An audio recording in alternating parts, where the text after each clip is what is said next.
Hello and welcome to Photography Out Loud. My name is Paul Davis, and as always, I'm joined with my colleague Joel Longbone. How are you doing today? You all right? Yeah, I'm good. I've been out in the sun in Beaumaris. Have you? And I had a fantastic ice cream from Red Boat Ice Cream Parlour on the High Street. Gotta say, it's probably first or second place in the best ice creams I've ever had. It was. Okay. Come on, you're gonna have to talk me through flavours here, Joel. So I had strawberries and cream in just a normal plain cone. I'm not a mad fan of having the chocolate mixed with the strawberry and the cream. So yeah, but chocolate triple dipped with sprinkles. Not into that sort of fanciness. No. My son did. It was all over his face. I bet. Yeah, but that's the nice thing about ice cream, isn't it? You know, sharing it with the children, and it's what baby wipes for, isn't it? Yeah, and just like you just say like go nuts, just absolutely go nuts, and you know it's all right. The baby wipes are here. We'll sort you out afterwards. Just enjoy yourself with the ice cream. Kind of had to do the baby wipes. I didn't do it because I was driving, but my wife was like trying to wipe his face because we had to get in the car to come back so we could get on here in time, ready for the video. So yeah. Oh, that's brilliant. Yeah, it was really good fun. Beaumaris Castle, great place to go, especially when it's free. So that was good times. It's free. Wow. Yeah. Wow. Up until Sunday, I think. And I think it goes up to £5, £10 for a family, which still is very good value, I think. So that was good. Worth going for £10 for the family? Yeah, I think so. If you're into that sort of thing. we got to see a family of ducks and a load of ducklings, which was very cute. So I did a bit of wildlife photography, ready for practicing for tomorrow. All right, fantastic. When are you off tomorrow, Joel? Going to work with Gary Jones on a workshop in Knutsford at Gauntlet Bird of Prey Centre. I don't quite know the name. I know it's called Gauntlet, but I don't know what the full official title is. But I think there's 6 delegates, something like that. No, sorry. Fantastic. 12, but it's split in 2 because of COVID regs or something like that. So, okay. Yeah, that looks like it's going to be a really good time. So yeah. Looking forward to it. So we not only like to do our own workshops, we like to support other people as well, don't we? So yeah, definitely. And as everyone I think knows on the Photography Out Loud here, that Gary's a big fan of ours, so we like to and we're a big fan of Gary. We're a big fan of him. Yeah. Thank you. So sorry. I can't wait to get back in the same room, mate. Instead of this, the screen thing. It's just difficult. I think we're starting to judge the 2 seconds gap now as well, aren't we? So yeah, kind of look and speak. So yeah. Mel says it's Bird of Prey Sanctuary. And it's an amazing place. Thank you, Mel. I'm glad you're here. You can tell me what I should say. So, Graham says, afternoon, guys. Tell Sarah the XE4 saga is complete. Wow, that's good news. I'm glad. Goodness me. So I feel like there's not as many people on today because they're all outside enjoying the lovely weather. Yeah, it's so sunny, but or they're scrambling to get their phones or their iPads or tablets or whatever into the garden so that they can watch it out in the sunshine with a glass of wine or gin and tonic or something. Because we're that important. I don't know. Although some people have told us when they come into the shop that they've been setting alarms on their phones so they don't miss out, which is very cool. Oh. So, yeah, that is pretty cool. David Yeoman says, good afternoon. Good afternoon, David. Good to see you. And Johnny Mo, afternoon, lads. Likey. Good to see you, Johnny. Oh, dear. So, yeah, T-shirts have got to be made, haven't they? I need to work on that. Yeah, definitely. So it's been a crazy week in the shop. It's we're seeing more and more people come in, which is absolutely fantastic. And once again, I think we mentioned it last week as well, that just been able to help people come in and sort of problem solve for them. So I want to get this picture, and what lens do I need? It's an absolute fantastic experience. And, something that I've definitely missed out on sort of over the lockdown period, and has been able to do that and help everyone again is absolutely fantastic. So thank you for everyone that's been coming in to see us this week. It's been wonderful 100%. having you and having lovely conversations about where people are going and sort of what they've been doing and what they're going to be doing as well. Yeah. So, and managing to learn to guess from like who they are from this much. Getting quite good at that. Weather is acicles. I'm not quite sure what you mean, Graham. Does that mean it's good? I think, hopefully. Is that a Hull saying? I don't know. Johnny says, sorry, I've been busy last couple of weeks. No worries. Had my first beer, I think that means beer, in a pub garden yesterday. Was so nice. Yeah, so good times, we're still waiting. Yeah, rub it in, why don't you? So, but no, I'm glad you enjoyed it. Hopefully, here's to many more and no more lockdowns. Hopefully, fingers crossed. So, yeah, 100%. David says, hope you're going to mention the Techie Fuji release this week. Well, we've got a few things we're talking about. I'm not quite sure which one he's talking about, though. I think possible. Anyway, we'll figure it out. Yeah. I think Hi, Paul and Joel. There may be an embargo. Yeah, there may be an embargo on that. I don't know. Yeah. I was. Yeah. Maybe we'll steer clear of any Fuji mentions just in case. All that second passport photo sure scared them into submission, all approved. And Ian says, have you got a soft focus filter on? Pick is blurry. I don't know who he's talking about, whether that's me or you. Yeah, could both of us check your internet connection, maybe. I don't know. And then Johnny says, R3 announcement 2 sounds pretty special. Yeah, we were speaking about that last week, and we've spoken to a few customers this week that came in and are very, very excited about that. And also the longer lenses as well, because that's going to pair up really well. So both of us are blurry or soft focus. I don't know. Yeah, we can look into that. We don't like to be blurry. Yeah. I don't know. It might be more pleasing to the eye. So we've had a wonderful week in the shop, Joel. Obviously, the sun's been out, and we had another little nice little thing happen to us this week. So I don't know if you can. I did. Beard stroking, are we? I don't know if you recall. Obviously, roughly around about a year ago, and I'm not talking about when the world went all to pot and everything, but we got one of these. Oh. Shine it in a way that you can see it. So it is the, let me read off it properly, Amateur Photographer Good Service Award. And it says 2020 Cambrian Photo. We've only gone and done it again, Joel. 2 years in a row now. So we've got another one of these little stars coming along. Happy days. It's good, we'll have to build up a collection. Are we going to have to build a trophy cabinet? I think so. It'll be great. Now, obviously... we can put them on some shelves behind you. But it's an award that we only realised. Well, I'm sure we probably were aware of it over the past few years. But obviously, when we got the star last year, because it's a people choice. So obviously, amateur photographers say, "What's your camera shop?"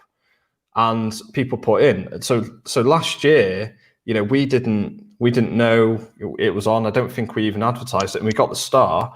And then I think we forgot again this year, and just randomly people sort of saying, I think we did do a little push actually. Yeah, I think Sarah might have done it, whether it was on our Facebook or hers. Her Facebook's probably more popular than our Facebook. It's ridiculous. But the amazing thing is we've gone and done it again, and it's the people's choice, isn't it? It's not like a real push through our website or anything like that. It's generally through the amateur photographer. It's something that they do, and we got a good service award. So there is a platinum that we're going to chase though. So big congratulations, I will say, to Grays of Westminster, who I believe won the platinum version of this award for good service. Yeah.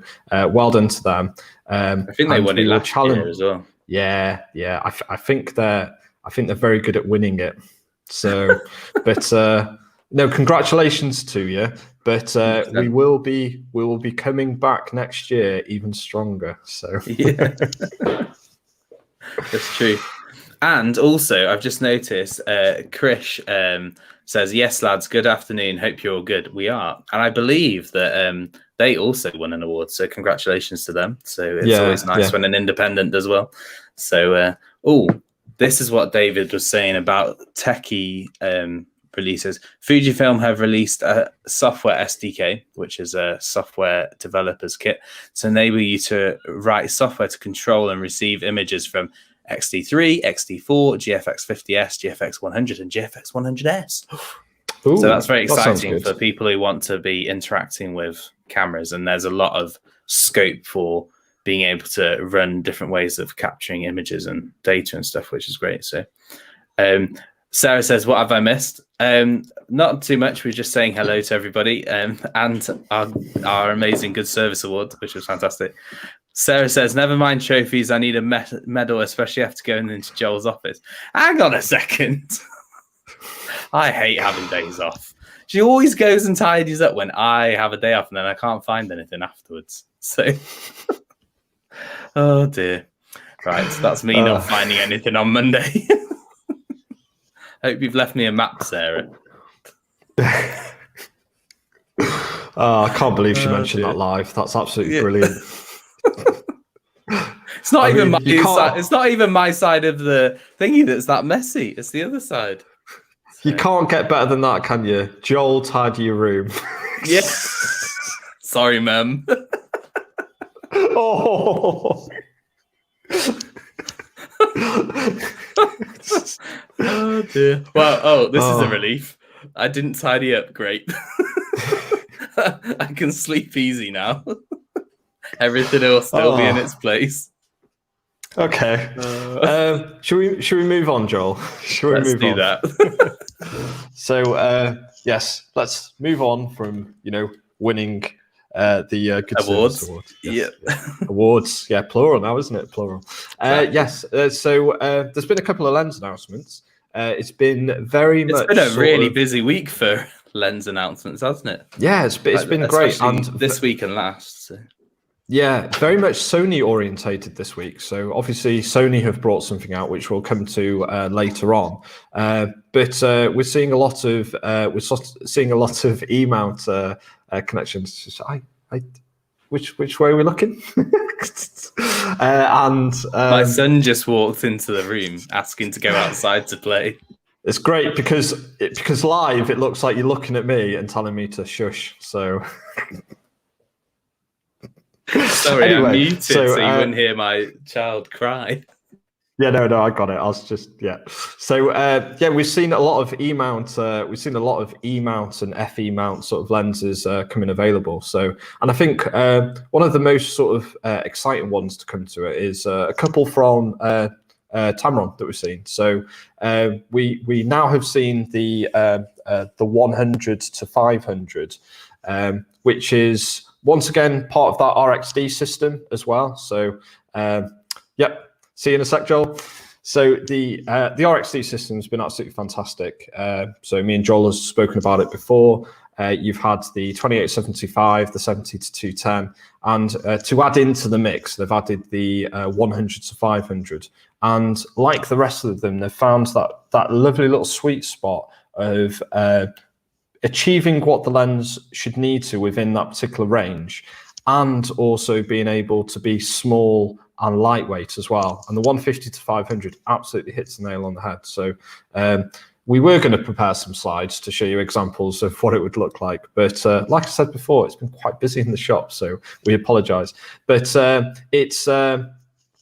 it's just a shaving bigger than the 100 to 400. And a heck of a lot smaller than the 200 to 600 from Sony. So there are sort of comparison shots all over the web on them. So it's worth having a look at that.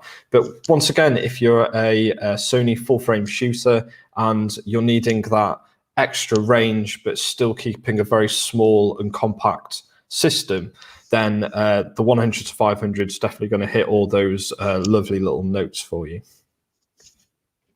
And so it's exciting. I'm looking for. I'm know if looking you're gonna forward chime in to now. getting a play with it. Yeah. It's going to be good. So once again, I'm we're interested really to impressed see the with the size. 2875, aren't we?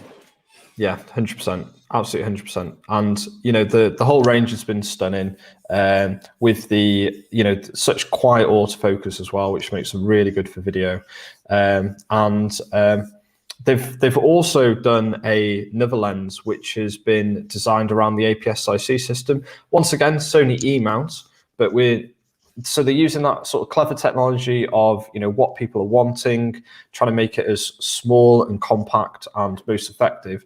And what they've released is a 11 to 22 2.8 through the range for the APS-IC E mount system, and it is absolutely tiny. It is so lovely and small, and you've also got the 2.8 through the range. So it really does start to, obviously, if you're shooting APS-IC, you're going to have something like around the 16 something as your standard lens, or 18, and then possibly a longer lens. So this becomes a real good contender for the wide angle for a couple of reasons.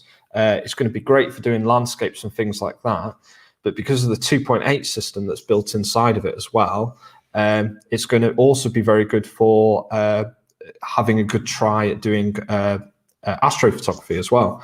So it's going to sort of start to come into a couple of things that you can use it for as well, which is quite nice to see. I think you can get down to obviously things like Sigma. They do the 10 to 20, so you can get down obviously to that, and Sony themselves do the 10 to 18. I think it is. Yeah, 10 to 18. Yeah, 10 to 18. Yeah, no, it's all right. So that's a very small lens. 10 to 18. It is actually, to be fair. But once again, when you look at that, which is I've forgotten the aperture on it. It's a 3.5 to something now. I'm sure it is. Yeah. So it's for landscapes, it's absolutely fine. But the 11 to 22 is going to be roughly the same size of that, and roughly the same weight. Obviously, you're losing that 1 mil, but you're gaining the 2.8. So, and I think if you look at what Tamron have done for the other ones as well, where say Sony and other people would release like 24 to 70s. We saw the Tamron release the 28 to 75 because they could design that in a way that was really, really manageable. Small the 10 and compact. to 18 is an f4. Yes, yeah. So thank you very much, mate. Google. Yeah, it's great, isn't it? There are other search engines available. Yeah, and you don't need to rely on that. We are trying to be here to give you the news and updates, so you don't need to go and Google. So please bear with us. Yeah. I think just doing slight compromises here and there. What they're doing is that they're giving us the option of having things like the 2.8 through the range and making it available for doing things like astrophotography, which is stunning. So, right, brilliant. Lenses. Astro, yeah. I mean, there's loads lens. of different ones. Are we going Sony lens now? Okay. Was that out of order? I just thought it segued well. It does, actually. Talking about Astro, and then we'll keep segueing. So, if you're going into the Astro, obviously moving back up onto the full frame now, we have seen the release of a new Sony G Master, and I think this is completing the wide angle prime section of their sort of beautiful range that's available, and I should really say what it is, shouldn't I? So it's the 14mm f1.8 G Master. So it's a complete, and it's part of that system, that is just part of the small lenses that G Master do, part of their Prime series. So it fits well into that. So very, very tiny. 460 grams. So it's, small, lightweight. It hits that sort of part. And I think somebody was comparing it to it's very similar taking something like the 1635 2.8 out, which is quite a lump. It's quite a thing. You can take that out with something like the 20mm, and they're roughly the same weight. Obviously, you've got the potential disadvantage of changing lenses if you see that as a problem.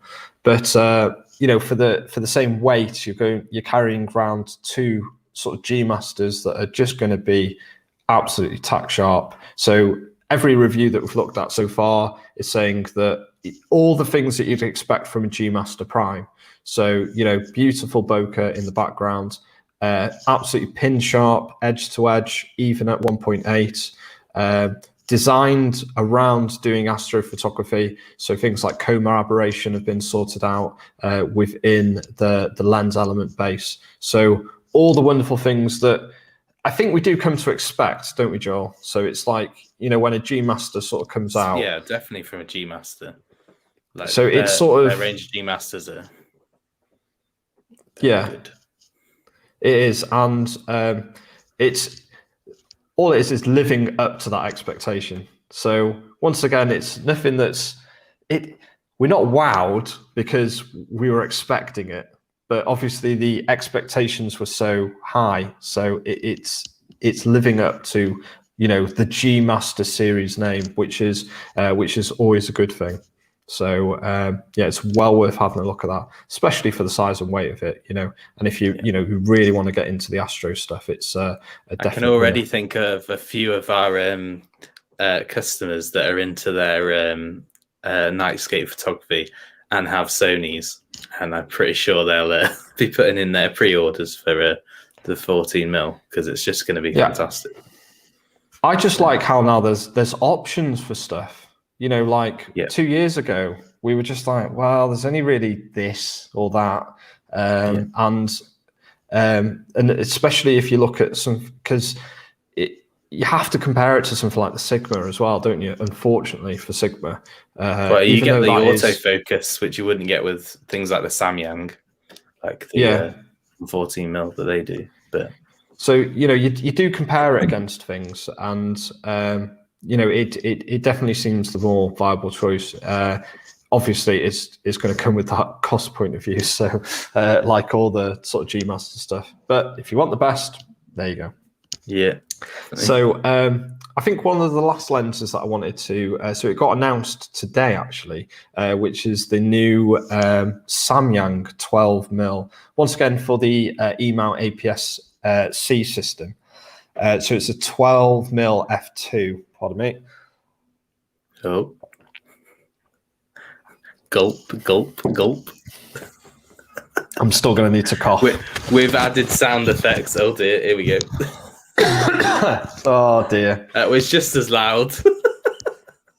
You should have just hit the mute button. I should have just hit the mute. So yeah, the 12mm, and once again, it's part of that, that lovely small pancake system that we've come to love as well. So Samyang lenses are very compact, aren't they? Yeah, and very affordable as well. For the quality that you get out of them for the price that they're pushing them out at is absolutely phenomenal. So there's so many options now available, to choose from. You've got those different price points that you can hit, and still all holding up quite well on full frame systems as well. So it's not like, oh, I'm buying this lens and it's just not going to hold up on a full frame sensor. They're doing very, very well. So but we're in modern times, aren't we? It's I wouldn't say it's easy to design lenses, but obviously easier, although, isn't it? Arguably, it might be a bit harder in some ways, given the resolution that we're getting out of a lot of sensors. So I still think it's quite impressive what they're managing to achieve. I think you're right. There's probably all of these computer programming, prototyping programs and stuff that do all these magic calculations, and it probably is easier from that rather than somebody like having to polish and buff a load of glass, eyeballing it and getting the micrometer out and stuff. But now it's going further, isn't it? So it's a combination of software in camera and the lens manufacturer, and then they've got the 100%. resolution in the sensor, and that's the sensor resolution is really punishing older lenses, and it's quite obvious that some of the lenses that are available now were designed before people realized the megapixels that were going to be achievable. So yeah, I look forward to seeing some of these newer lenses on higher res cameras to see what they can achieve. Just to see what they can do. Yeah, more than anything. So should we stop talking about Sony for a bit? Yeah. It's gone very Sony heavy, hasn't it? So, and we can switch to some information that we've had from Nikon, which is there will be a new firmware update coming out for the Z series. Which is going to be quite a substantial firmware update. So normally they're quite, oh yeah, we're doing this update. It like sort of sorts out this menu or, does this. But no, this is actual improvement into the autofocus system, which is always nice to see. So obviously, if you've been watching the show before, we've been talking a lot about obviously how these new cameras are focusing in lovely different ways, face detection, eye detection. We've now got animal detection.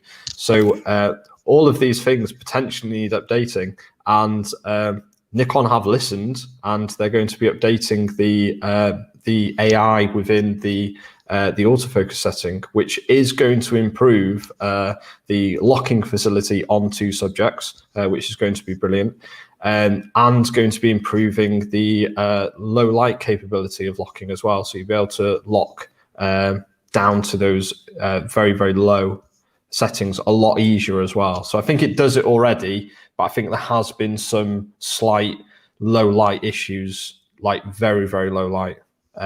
Especially on things like the 7 Mark II and 6 Mark II. So they're going to be sorting some of those things out as well. So and something to do with updating autofocus with flash, which I didn't really understand. I think it's the same thing as the low light stuff. So cool. Let's see how it goes. That'd be good. The Zeds are doing really well, aren't they? They've it's good to see that Nikon have produced some really good mirrorless cameras. So. Yeah, and the Mark II, and they're getting asked a lot about in the shop as well. Yeah, like definitely. People are coming in asking about Z. So yeah, Z50s have been quite popular, haven't they? So yeah, they've been selling like crazy, Z50s. Considering they've been out for a while, well, not a super long time, but you know what I mean. They're absolutely stunning, and just that professional body, but just sticking an APS-C chip in there, making the lens system a lot lighter and easier. Absolutely, those lenses are really small. You kind of forget how small they are until you show a customer, and you're like, "Goodness me!" Yeah. Forgetting, I remember looking for one of them in the box, and I had forgotten. I was like, "Surely it's not in that packet." It's so small. But really, it just looks like a bit of paper wrapped up, and there's a lens in there. Yeah, it's good. It's really good. So that's the exciting news for Nikon users. Especially within the Z system. So I believe it's the whole Z system that is having the update. But obviously, some of the features are going to really improve things on the Z7 Mark II and Z6 Mark II. So that's where you see it. So obviously, if you struggle to do any firmware updates, we are always available to do them for you if you live fairly local to us. So you can pop them in. And if you're on the Isle of Skye, it might be a bit difficult. Yeah, I mean, you can ship them to us, but it's going to cost you a load of money. I can talk you through it on Zoom or something. Give us a shout. Because it's not super difficult to do a firmware update, but I can understand why at the same time. Yeah, potentially. Anyway, so great news for Nikon people. I don't know whether we should talk about this, Joel, or not, because it's not really. Is it related to cameras or isn't it? Well, it is because it influences a lot of people's photography nowadays, given the fact that most people edit their stuff in some way or another. And also, I think some photographers getting into videography, so computers do have a bearing. So we are going to mention computers, and Yes. if anyone knows, we're not talking about anything but Mac on this show, are we, Joel? Oh, we might sometimes show Windows a bit of love, but we've both seen the light, and we're both Mac users. Indeed. And if anyone's and Paul's also moved to iOS now. He's got an iPhone now. He used to be Team Android, but now he's come over to the light. I'm all in now, Joel. It's too late. You'll be getting an Apple Watch next, won't you? Yeah, probably. So if anyone is a Mac user, it's very hard that you haven't seen the new updates that Apple have released, and what a collection they have released. Obviously, the new iMacs are looking absolutely stunning. If you haven't seen them already, go over to the Apple website and have a quick look, because it's just they're Keep just your so credit lovely card to look hidden. At. Yeah. Those colours are amazing. They're absolutely brilliant, and they go so well. And that M1. Yeah, it's all about the M1. It really is so fast. And the battery life, I think, so for the whole time I've been speaking to you, which is longer than we've been on here, so probably like 45 minutes, my battery, I think it's gone down 1%. Yeah, absolutely stunning. That's how energy efficient the new Macs are. It's ridiculous. Really, really good. This is running an M1 chip now, and I've only had it a few days, but it's super fast. And the battery, I think I turned it on yesterday and it was 95%, and it's 52% now. Right. Absolutely stunning, isn't it? And I mean, the thing is as well is that there's been a bit of talk online about, like, how the new sort of everything is moving to, they're just moving to be a tablet.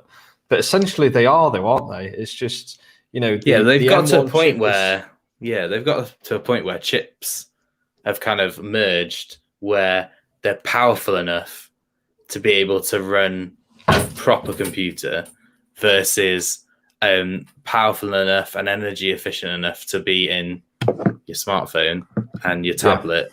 And it doesn't really matter what it's on. It's just going to be blisteringly fast. So the fact that an iPad Pro, even the slightly older ones, but especially now the new ones that they've brought out with the M1 chips, can edit 4K or 8K video. Yeah. Could you ever imagine a smart device being able to edit 4K or 8K footage? That's mad. And I think we're going to see, and especially from Apple as well, that it's really going to come in blends together. Because I think even with the new M1 chips, if you're running the OS system, you can actually put on your iPhone apps onto your Mac OS sort of system. Mac OS system as well. So that correlation is really starting to come together, and it just means that all the machines are going to be powerful. We're seeing the M1 chip in the new Mac, so the iPad Pro that we're seeing it.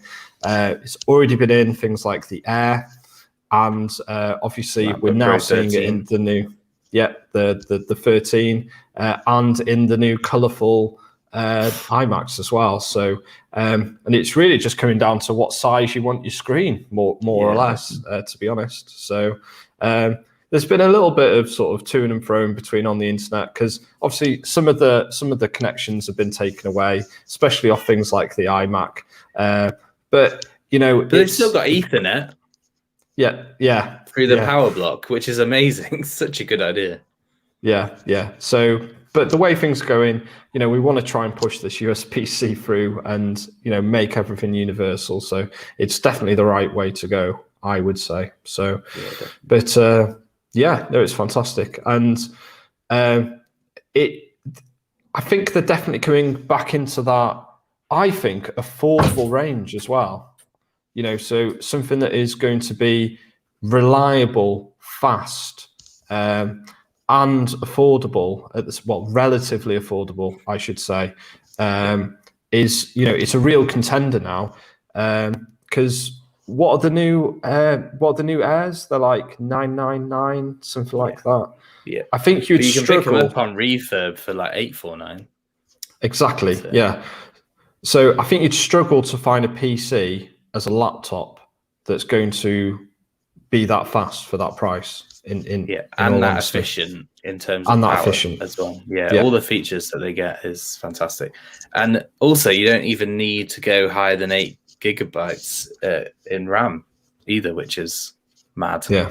Because you'd always start at a minimum of 16. So Johnny Mose just said, I've been using the M1 Mini Mac running Adobe, and even though Adobe have said there's not a release specifically tuned for M1, I visibly see a huge difference in performance. And that has been the case all over the internet, saying that if you want a very fast computer for not a lot of money, all you need to buy is an M1 Mac Mini and you're golden. So yeah. Also, Gary says Mac's rule. Got some Mac love going on. That's good. Right. Where's the hate though? Yeah, no hate yet. Gary says D6 firmware update. Also, that's cool. Be interesting to see how that goes.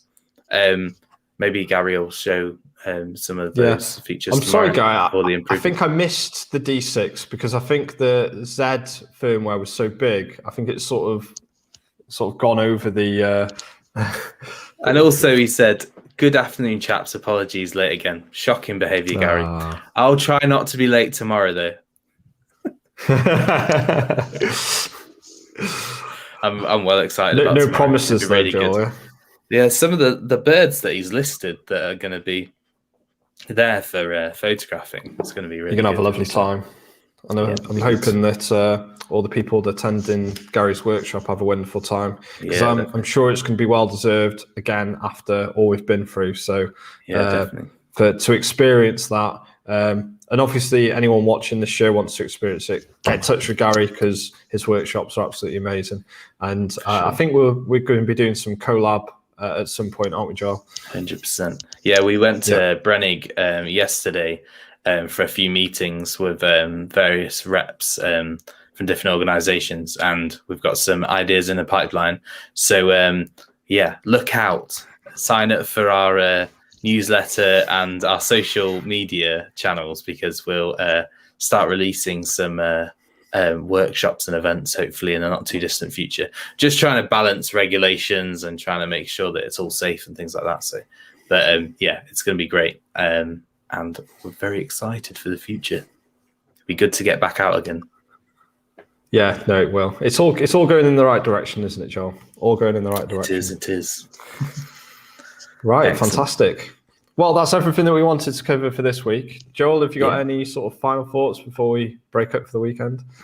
No. If you're in England, enjoy your beers in the pub gardens. If you're in Wales or Scotland or Northern Ireland or other places, enjoy a beer in your own garden. I don't know.